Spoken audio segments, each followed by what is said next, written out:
Hai, selamat datang di Tanda Vital. Perkenalkan, nama saya Dr. Puspasari dari Klinik Utama CMI. Dan hari ini saya akan menjelaskan secara singkat mengenai bagaimana kanker dapat terbentuk. Oke, mungkin saya butuh bantuan whiteboard ya. Mudah-mudahan terbaca. Baik, jadi mungkin pertama perlu tahu dulu kanker itu apa. Secara sederhana bisa katakan kanker, mungkin saya pakai analogi saja di sini ya, biar nggak belibet dan membosankan. Jadi kanker itu apa sih? Anggap saja manusia itu sebagai sebuah komputer. Jadi kanker itu bisa dikatakan suatu kesalahan pada programnya. Jadi kalau program pada suatu komputer itu error atau rusak, dia tidak akan bekerja sebagaimana mestinya. Jadi kalau kita buka komputer, kita mau klik video mungkin atau file tertentu, ya setelah klik dia akan muncul begitu kan, karena programnya berjalan dengan baik. Nah, kalau pada manusia yang sudah mengalami kanker, hal itu tidak akan terjadi karena programnya sudah rusak atau error pada program sel. Sel itu adalah satuan terkecil dari tubuh, ya, satuan terkecil dari tubuh manusia. Nah, di dalam sel itu ada programnya. Apa programnya? Itu disebut dengan gen. Ya, secara sederhana seperti ini. Jadi, kanker itu ada kesalahan pada program sel, yaitu gennya, sehingga selnya ini tidak bisa bekerja normal, katakan seperti itu ya. Tidak bisa bekerja normal. Lalu, kenapa selnya bisa hidup pada programnya rusak? Nah, yang error pada gen atau pada program sel ini hanyalah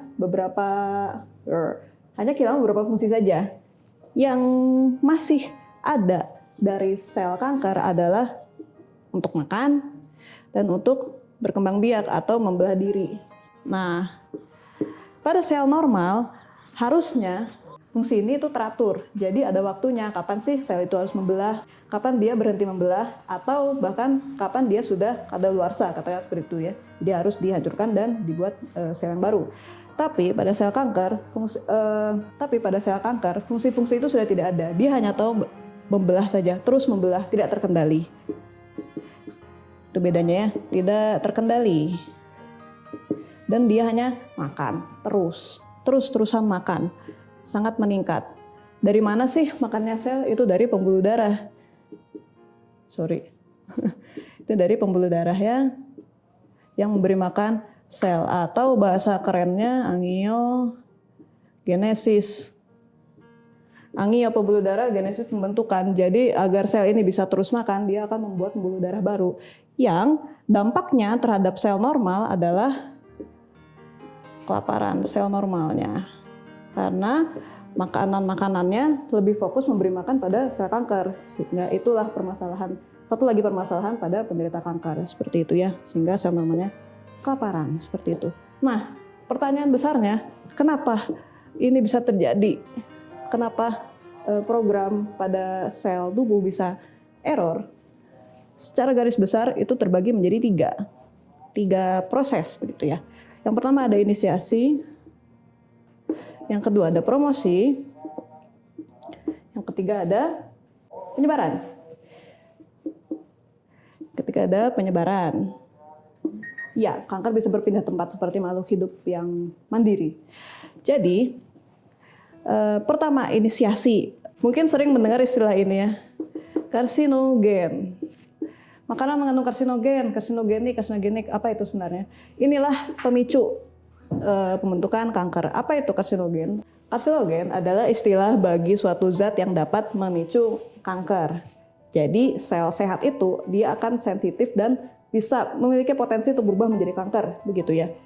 Itu kemampuan dari karsinogen. Ini apa saja yang tergolong dalam karsinogen itu banyak. Salah satunya salah satunya asap rokok, kemudian radiasi, bisa bahkan makanan-makanan tertentu.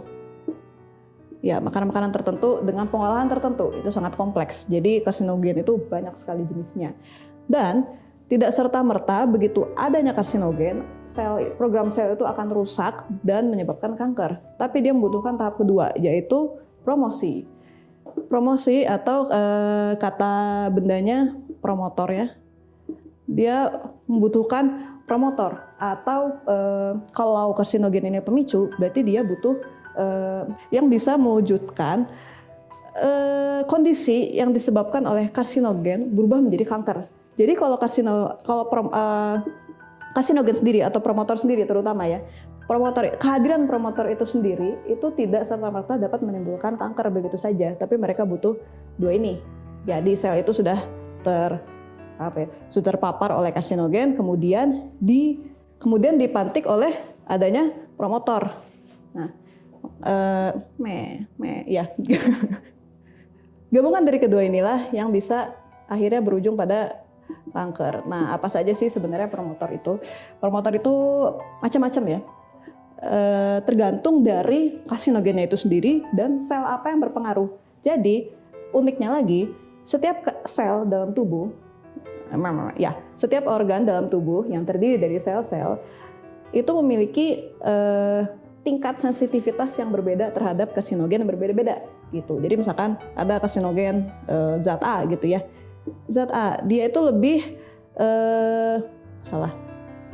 organ hati misalkan itu sensitif terhadap zat A. Begitu ada zat A dia mengalami kerusakan seperti itu ya, atau proses menuju perubahan menjadi sel kanker. Tapi kalau organ lain, misalkan organ lambung katakan ya, contohnya organ lambung dia tidak sensitif. Jadi kalau ada zat A yang menyerang tubuh, yang mengalami kerusakan pertama adalah organ hati dulu, seperti itu. Jadi setiap organ tubuh atau sel-sel tubuh itu memiliki tingkat sensitif yang berbeda-beda terhadap karsinogen. Nah, begitu juga promotor. Jadi setiap organ yang terkena karsinogen tertentu itu membutuhkan promotor yang berbeda juga untuk sampai pada perubahan besar yang menyebabkan kanker, begitu. Apa sih contoh promotor? Salah satunya hormon ya. Contohnya hormon estrogen misalkan. Nah, ini walaupun normal dalam tubuh itu biasa, tapi begitu ada karsinogen, dia bisa menjadi pemantik. Dia bisa menjadi pemantik untuk dapat menimbulkan kanker pada sel tubuh tertentu. Jadi ini sangat banyak sekali faktornya. Bahkan ada yang terjadi begitu saja. Ada yang memang seperti mungkin yang sering dikatakan faktor keturunan seperti itu ya. Ada yang error pada gen itu terjadi begitu saja karena setiap jangka waktu tertentu setiap sel itu akan dihancurkan dan berganti yang baru. Untuk mengganti sel yang baru itu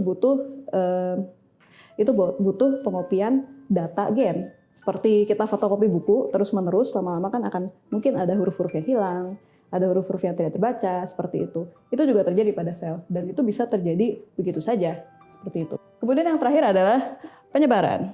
Jadi atau bahasa kerennya metastasis.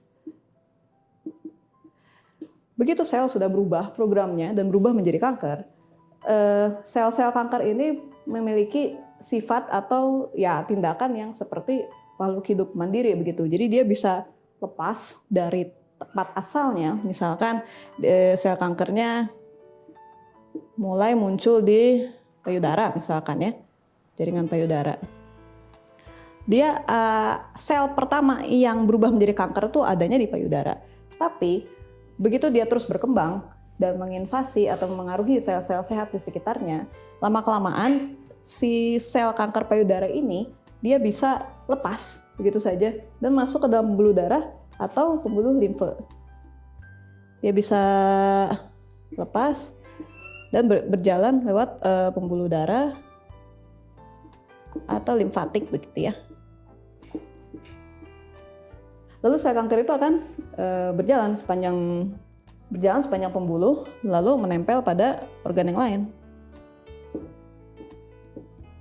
Nah, begitu ini terjadi, itulah yang disebut dengan metastasis atau penyebaran. Dan proses itu akan berulang lagi seperti pada sel kanker di tempat asalnya, gitu. Oke, ada pertanyaan?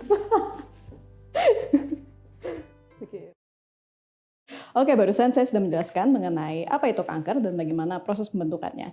Nah, untuk video selanjutnya saya akan menjelaskan mengenai genetika, apa itu genetika, dan bagaimana hubungannya dengan kanker. Jika ada pertanyaan mengenai pembahasan yang barusan, bisa langsung komen saja di bawah. Dan jangan lupa untuk like, share, dan subscribe video ini. Saya Dr. Puspa dari Klinik Utama CMI. Sampai jumpa di video selanjutnya. Bye.